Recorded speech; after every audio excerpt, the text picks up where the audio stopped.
So nakarating nga kami dito sa Ras Al Khaimah Mangroves. O, 'di ba? Hindi mo akalaing may ganyan or may ganitong lugar dito sa mabuhangin na bansa, no?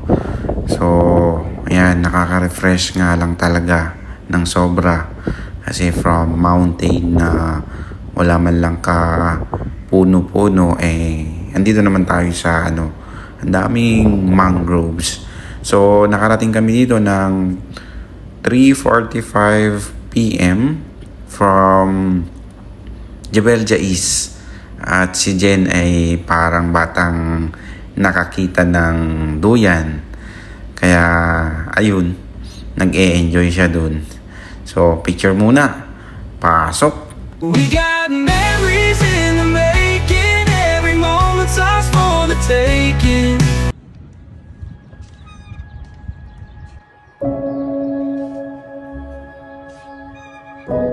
So from Jebel Jais, nag-travel nga kami ng mga isa't kalahating oras siguro or mahigit isang oras, kasi nga hindi namin na-plan ng maayos yung mga lakad namin, kasi kung saan lang yung maisip namin or magpakita sa map, yun na yung pinupuntahan namin, which is andun yung thrill, yun din naman yung hinahanap namin. Kaya ayun, hindi siya ganun kaganda na arrange, but then still enjoy naman siya.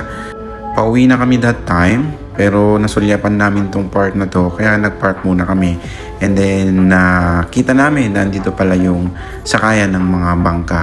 Kasi uwing-uwi na din kami that time kasi pagod na. Pero we need to see this part. Pag nadaan kayo dito sa part na to, huwag kalimutang pumunta dito na part kasi maganda yung area. Kung may mga picture, video, or kung gusto kayong gawin.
Yan ang sakayan ng bangka.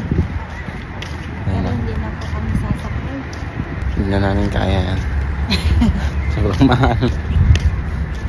May mga nagpaparent din dito ng mga bikes for kids. So suitable talaga siya sa mga may mga anak. Kaya kami ni Jen, balik na lang kami pag may baby na, no? So madami din ditong kainan sa paligid. So parang one-stop shop na rin siya. Pwede rin kayong mag-jogging dyan sa gilid-gilid. And then may mga playing area din.